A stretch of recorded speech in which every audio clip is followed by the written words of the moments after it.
Bonjour à tous, je suis très heureuse de vous retrouver pour ce nouveau Vienne Éco consacré à un sujet d'actualité, l'entrepreneuriat au féminin. Vous le savez, le 8 mars, c'est la journée internationale pour le droit des femmes et nous ne pouvions pas passer à côté du sujet.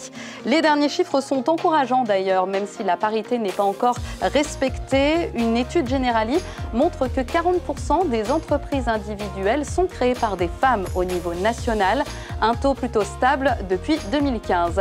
Alors est-ce que c'est une réalité sur notre territoire?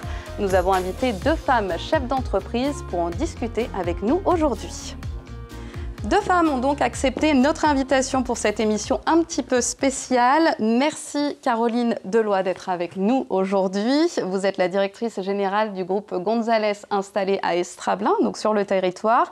Une histoire familiale, un groupe international et un domaine où l'on ne voit pas forcément beaucoup de femmes puisqu'il s'agit de l'industrie.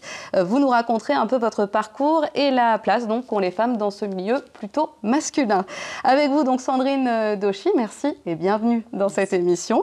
Vous êtes spécialiste en gestion du patrimoine, vous exercez surtout sur Vienne et en Puy. Et vous aussi, vous évoluez plutôt dans un milieu où on voit plutôt des hommes. On en reparlera et on reparlera surtout du réseau Bouge ta boîte que vous avez intégré il y a 2 ans.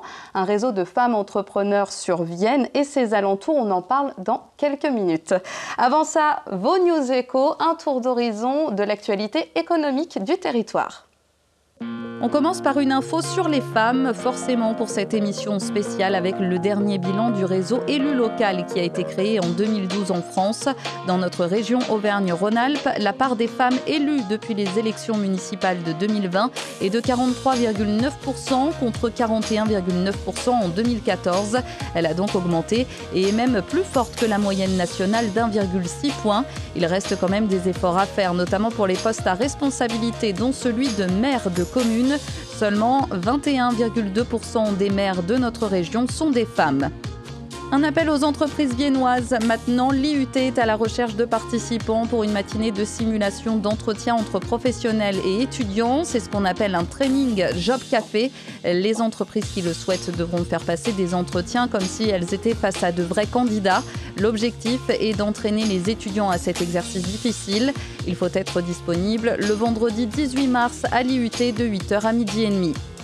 Et puis on fait un petit retour en arrière avec le bilan financier de Jazz à Vienne 2021. Il a été dévoilé et malgré le contexte particulier, le résultat est positif d'environ 100 000 € pour un budget réalisé de 4,4 millions d'euros. L'absence de Cybelle et les fonds d'aide de l'État ont permis de rester dans le budget. Pour l'édition de cet été, 6 millions d'euros vont être dépensés. Dans le détail, 3,3 millions pour le théâtre antique, 600 000 € pour Cybelle, 75 000 pour le pôle pédagogique, 175 000 € consacrés aux animations, 100 000 € aux opérations spéciales, 800 000 à la structure et 675 000 € pour les concerts hors Jazz à Vienne. Alors on se retrouve ici avec nos deux invités pour parler de l'entrepreneuriat au féminin. Je vais commencer avec vous, Caroline Deloy. Je le rappelle, directrice générale du groupe Gonzalez. Déjà, présentez-nous un petit peu votre groupe qui est local, qui est implanté à Estrablin.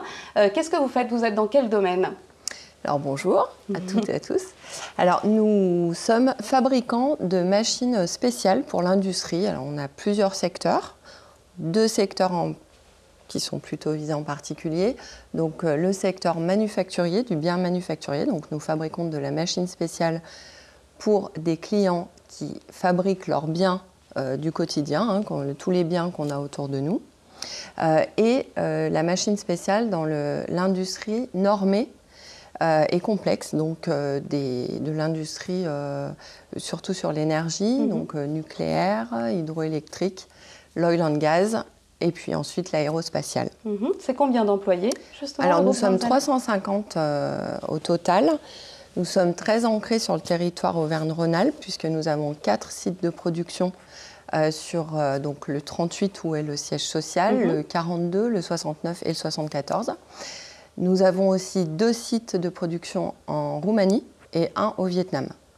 Donc tous nos collaborateurs travaillent pour un même but pour fabriquer de la machine spéciale. Alors nous partons de la conception, de la fabrication en interne. On a plus de 20 métiers dans notre groupe, 20 métiers techniques, plus des fonctions support.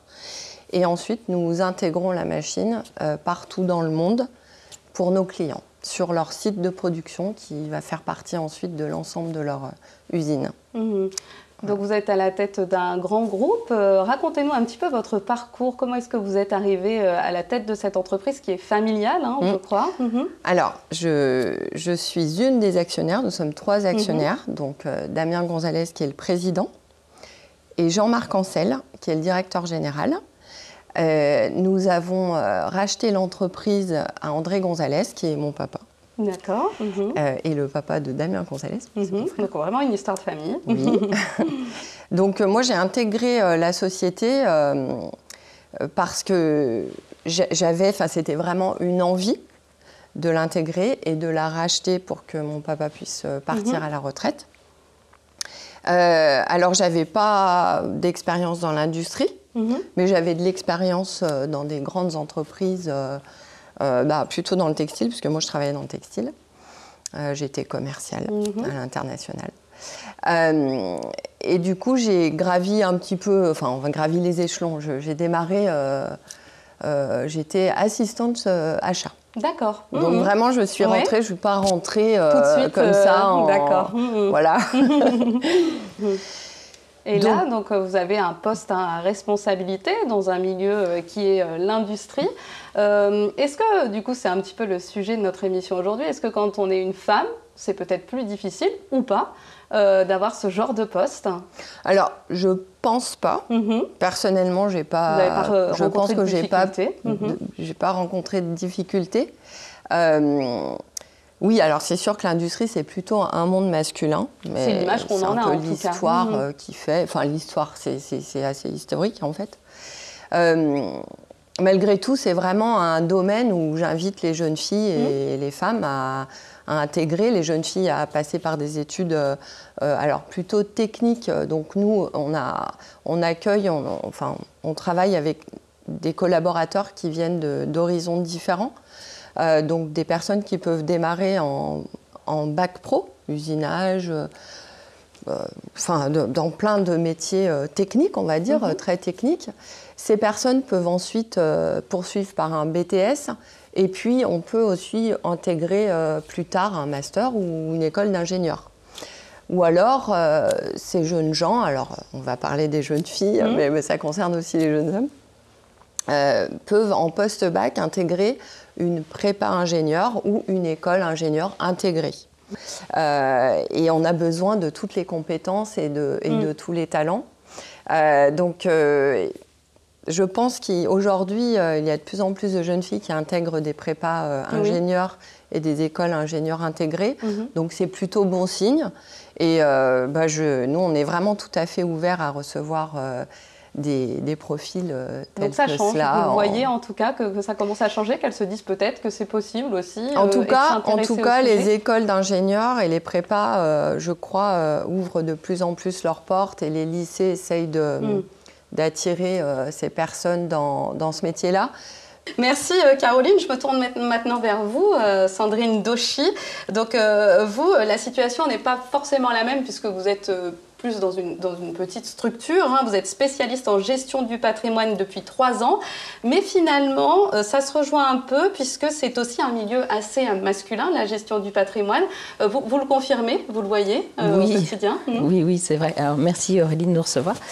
Effectivement, c'est pas forcément un domaine où les femmes pullulent pour le moment, mais ça tend à justement se démocratiser un petit peu plus de ce côté-là aussi. Donc, on espère effectivement avoir de plus en plus de femmes au fur et à mesure. Est-ce que vous avez rencontré des difficultés en tant que femme dans ce métier ou pas, ou des expériences dont vous avez entendu parler? Alors, je vais plus parler des expériences, effectivement, parce que j'ai été très soutenue justement par mes collègues masculins pour justement créer ça peut très bien se passer ce cabinet. Voilà. Il est vrai que c'est un métier où finalement on se réfère à la personne. On ne peut pas déléguer notre travail. Ça, c'est pas possible. La relation humaine qui est autour de ce métier-là est très importante. Et je pense surtout à la maternité. Et quand on est enceinte, on ne peut pas dire déléguer le bébé et dire à monsieur tu t'en occupes, je le reprendrai après. Donc non, pendant ce congé de maternité et puis la grossesse en général, c'est vrai que ça peut être un petit peu compliqué. C'est souvent un frein qui est évoqué par les femmes entrepreneurs, cette période de la maternité qui n'est pas forcément facile à gérer. C'est ça. Alors, bon, pas pour mon cas, mes enfants étaient déjà faits, donc ça aide.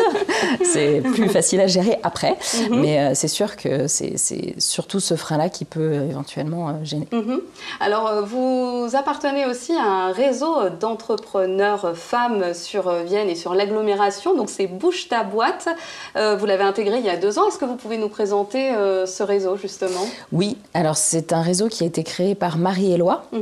Une Bretonne, qui a en tête de faire en sorte que les femmes puissent être représentatives au niveau du tissu économique de plus en plus, parce qu'elle a constaté effectivement, en faisant des sondages et en se renseignant, qu'il y a seulement 20% des femmes qui finalement vivent de leur activité, qu'en réalité la rémunération pour vivre correctement de cette activité n'est pas forcément au même niveau que celle estimée par les hommes. C'est quasiment du simple au double. Et de même, il y a 50% des hommes qui arrivent à vivre de leur activité correctement. Donc l'idée... Il y a quand même des inégalités. C'est ça. L'idée, c'est de pouvoir justement faire en sorte que les femmes aient confiance en elles, qu'elles aillent et qu'elles viennent justement bouger leur boîte et bouger les lignes, faire avancer effectivement l'économie de façon à ce que leur entreprise décolle.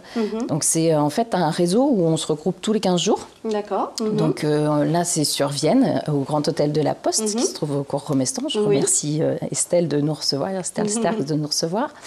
Donc tous les 15 jours, on évoque des difficultés qu'on peut avoir dans nos activités, même si les activités sont diverses. Oui, parce que c'est vraiment ouvert à tous les secteurs. Tout à fait. L'idée, c'est qu'il y ait une personne par métier, qu'il n'y ait pas de concurrence, parce qu'il faut impérativement pouvoir se recommander, donc apprendre à connaître l'autre, son activité, et également justement discuter, faire des brainstorming pour trouver des solutions à des situations qui ne nous conviennent pas. Et donc ça, quand on est tout seul dans son entreprise, c'est très formateur de pouvoir aller voir les autres et de s'exprimer. Cette notion de partage, de solidarité. Il y a combien d'adhérentes, vous savez à peu près aujourd'hui ? Alors, en tout sur la France, parce qu'il doit y avoir plus d'une 50aine de cercles, il me semble. Je ne pourrais pas vous dire le nombre d'adhérentes. Sur Vienne, sur Vienne, on est 12. Oui, d'accord. Et il y a des nouvelles adhérentes qui arrivent. Donc, je leur souhaite la bienvenue. Très contente de les voir.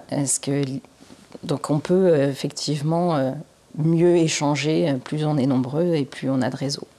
Très bien, là aussi l'appel est lancé. Voilà. Merci à toutes les deux d'avoir échangé sur ce sujet, d'avoir partagé votre expérience. Il y aurait beaucoup à dire forcément sur le sujet. Je rappelle que la journée mondiale pour le droit des femmes, c'est donc demain, c'est le mardi 8 mars.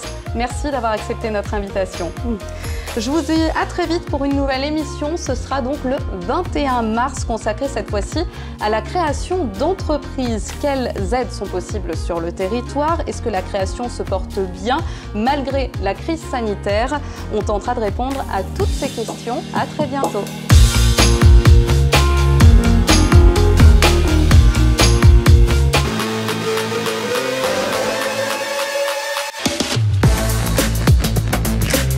Generali, nous sommes là pour vous.